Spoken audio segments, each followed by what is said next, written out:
Meu marido gastou R$ 40.000 no casamento com outra menos e quando eu o enfrentei, ele me chamou de coitada.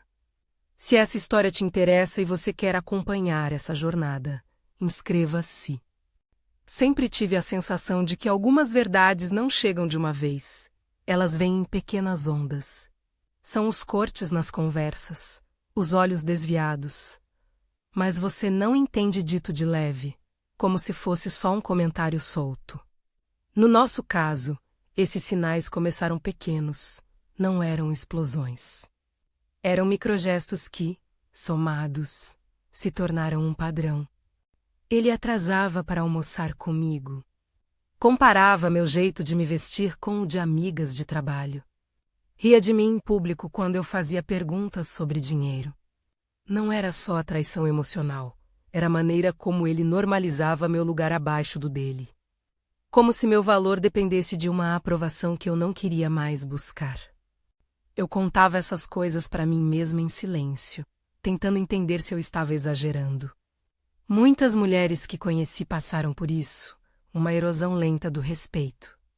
Mas só quando encontrei a prova real menos a coisa concreta, inegável, é que tudo mudou de patamar. Encontrei fotos e um comprovante de pagamento no celular dele. Não vou dizer o nome de ninguém porque não tenho autorização, então vou chamar a terceira pessoa de a outra e qualquer dado incerto de indefinido. O comprovante mostrava $40.000, o recibo estava claro. Uma transferência para fornecedor de cerimônia. Mais um anexo com fotos em que ele aparecia ao lado dela. Um vestido branco, sorrisos, votos. Ver aquilo foi como escutar uma batida seca no peito. Não era só traição íntima, era um gasto que simbolizava desdém, não só pela relação, mas por mim, pelos anos que vivemos juntos, pela confiança gasta em silêncio. Eu não explodi. Não era do meu temperamento virar a casa de cabeça para baixo na hora. Respirei, observei a luz que vinha pela janela do escritório onde ele deixou o celular esquecido. Senti o plástico liso do comprovante virtual quando deslizei com o dedo. Ouvi o pequeno clique da tela que parecia marcar cada segundo como se fosse um batimento acelerado. Tomei uma decisão, reunir as provas, pensar na melhor forma de perguntar e não dar margem para que ele transformasse tudo em dúvida menos em gaslighting. Não queria que ele dissesse que eu estava inventando, que eu era sensível demais. Queria uma resposta honesta ou, se ele recusasse, uma consequência firme. Antes de falar com alguém, contei para uma amiga próxima. Ela me viu quieta no sofá, as pernas enroladas no cobertor, o celular aberto com as fotos ainda na tela. Você vai falar com ele, ela disse. Não me empurrou para um confronto por impulso. Ofereceu companhia, e isso foi importante. Quando finalmente chamei meu pai, ele ouviu em silêncio e, depois, perguntou o que eu achava que deveria ser feito. Ter testemunhas, ainda que apenas como apoio emocional, mudou minha coragem. Eu não queria reagir por raiva, queria reagir por dignidade. Chegou a noite do tal confronto. Montei tudo na minha cabeça de forma quase cirúrgica. Colocar as provas na frente dele, pedir explicações, não aceitar desculpas vagas. No momento em que sentei com o comprovante aberto no laptop e o registro das fotos no celular, o ar parecia mais denso. Ele entrou na sala, parou por um segundo e sorriu com aquele sorriso que antes me confortava. Eu respirei e deixei que minha voz fosse calma, controlada. Temos que conversar, disse eu. Ele franziu a testa, surpreendido. Sobre o quê? Mostrei a tela. Mostrei o comprovante. Mostrei as fotos. Esperei que sua expressão se transformasse. Esperei que viesse a confissão, ou o arrependimento, ou mesmo a explicação logística. Era só uma festa, não era um casamento, qualquer coisa que colocasse as palavras no lugar. Em vez disso, ouvi racionalizações. Isso é coisa do passado, começou ele. Aconteceu antes de a gente se separar por um tempo, lembra? Foi tudo resolvido na época, você não lembra. Essa era a tática clássica, reduzir, confundir a linha do tempo, transformar fatos em neblina. Mas eu tinha salvado as mensagens. Os prints, o comprovante tinha o nome do fornecedor, datado, e a foto do altar. Não havia espaço para coincidências. Minha voz se manteve firme. Isso custou R$ 40.000. E foi um casamento. Ele ergueu as mãos, como quem pede trégua, e disse que eu estava interpretando errado. Foi quando eu notei o tom diferente. Aquele encolher de ombros que sempre significava que a verdade era negociável para ele. Depois veio a parte que me partiu. Ele não implorou desculpas. Ele não pediu para consertar.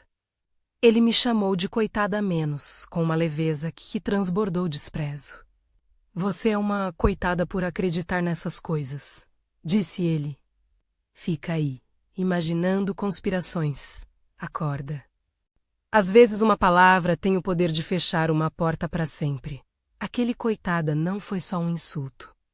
Foi um julgamento moral que ele lançou sobre mim, como se eu fosse responsável por tudo aquilo, por minha própria dor, por minha própria incredulidade. Senti o ar sair dos meus pulmões. E, por um segundo, a antiga sensação de insegurança veio ser reduzida a um rótulo, fingindo que eu não via o que estava diante dos meus olhos.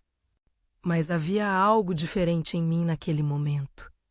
Aquele rótulo ia encontrar resistência. Em vez de rebaixar-me, o comentário me deu clareza. Quando ele disse coitada, percebi que o problema não era só a traição.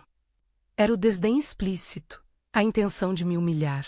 Não era um erro, era uma escolha dele. Ali, eu entendi que não se trata apenas de ser traída. Trata-se de quem escolhe calar, minimizar e continuar. E eu não queria mais ser parte desse cenário. Falei com calma, colocando limites claros. Se você fez isso e acha que pode me humilhar por isso, as consequências são minhas para decidir. Não vou ser silenciosa nem submissa à sua visão de mim. Não posso continuar com alguém que me trata assim. Ele riu. Procurou desculpas como se escolhesse entre ternos. A gente pode resolver isso. Foi um momento ruim, uma bobagem. Você está fazendo tempestade em copo d'água.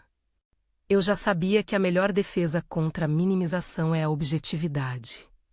Mostrei a ele o extrato Rolhas, destaquei os pagamentos. Você pagou fornecedores, contratou local, comprou o vestido. Não é uma bobagem. É um gasto deliberado que demonstra onde estavam suas prioridades. Olhei diretamente nos olhos dele. Queria que o desconforto chegasse. Queria que a responsabilidade não pudesse ser empurrada para fora da sala.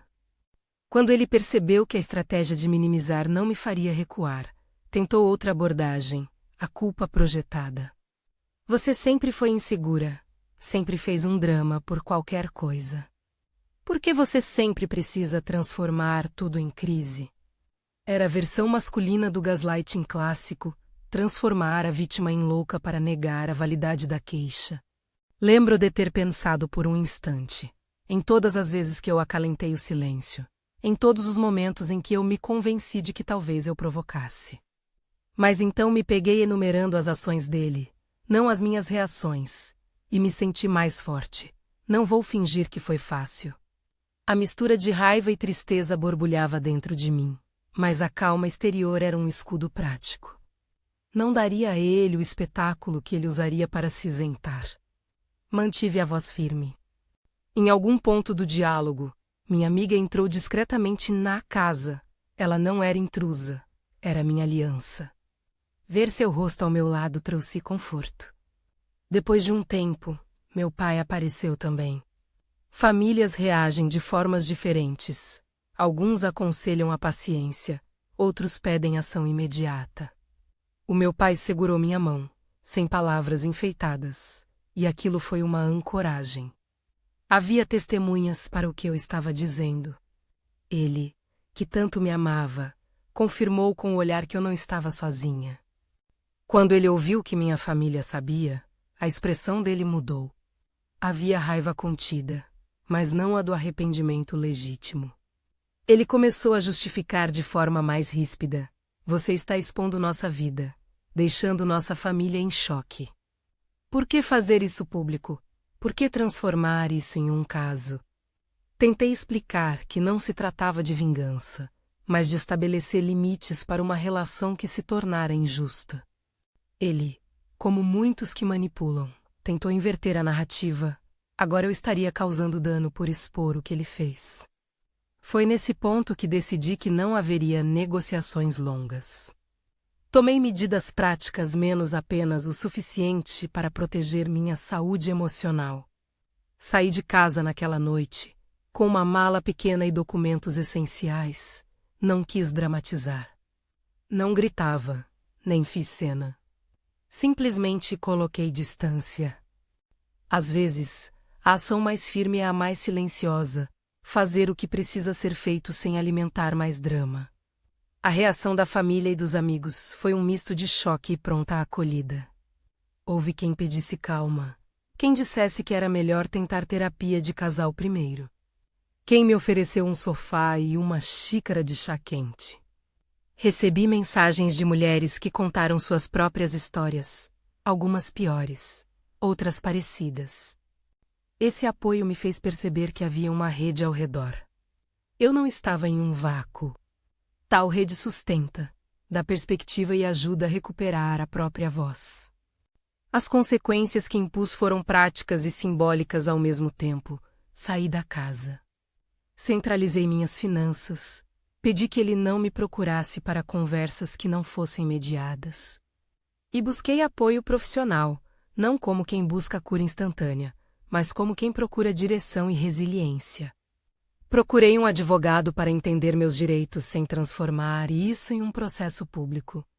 Falei com um terapeuta para traduzir a dor em passos concretos de reconstrução. Tudo isso foi feito com cautela, sem humilhações finais, apenas com firmeza. Nos dias seguintes, redescobri pequenas liberdades, caminhar sem procurar por sinais de desculpas no WhatsApp. Preparar uma refeição sem me perguntar se aquilo iria provocar ciúmes. Dormir sem esperar o barulho da chave à porta.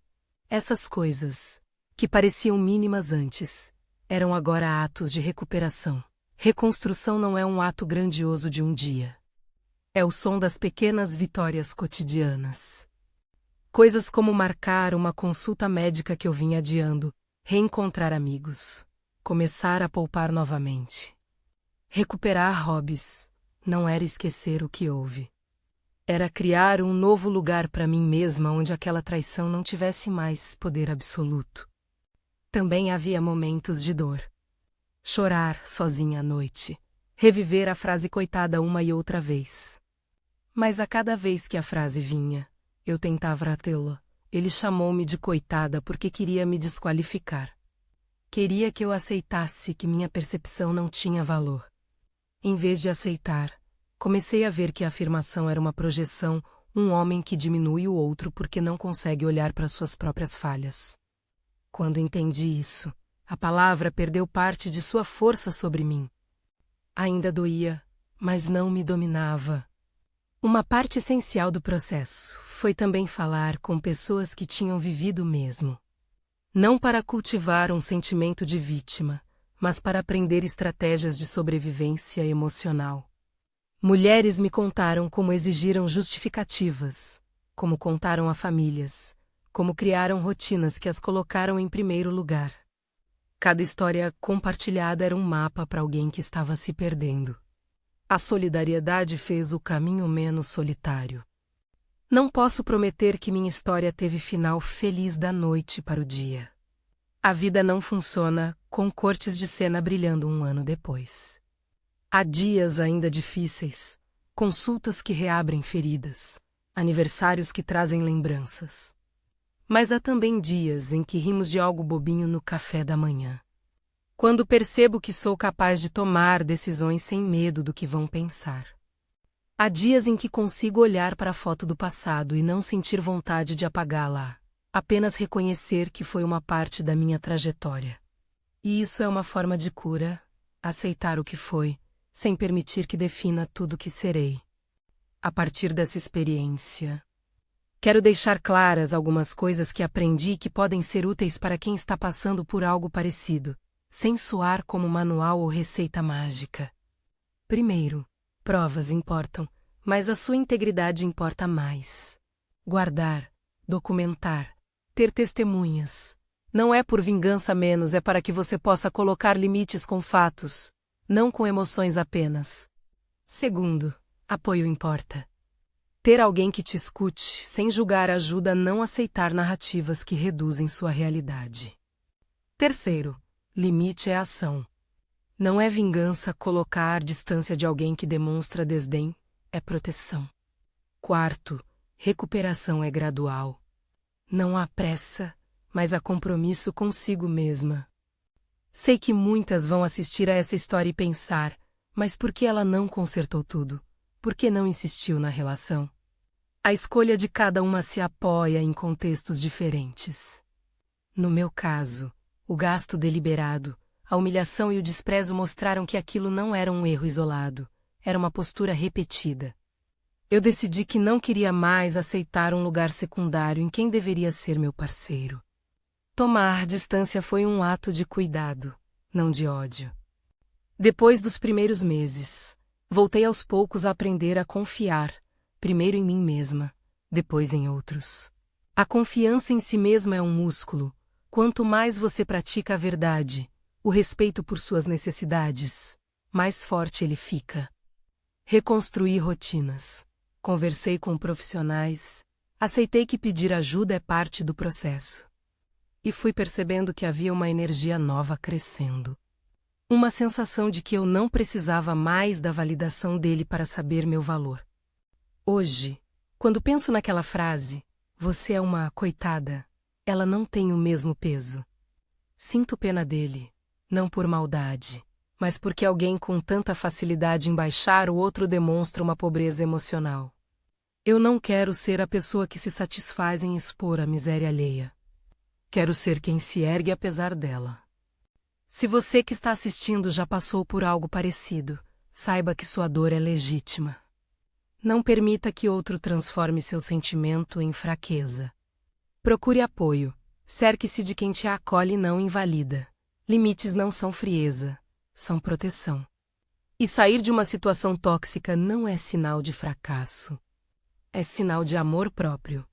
Vou terminar deixando um pedido. Se essa história ressoou com você, compartilhe nos comentários experiências que ajudem outras mulheres a se sentirem menos sozinhas. Se você conhece alguém que precisa ouvir isso, compartilhe o vídeo. E se quiser acompanhar o desdobrar dessa jornada menos das conversas, das decisões, das pequenas vitórias, inscreva-se no canal. Obrigada por ouvir até aqui.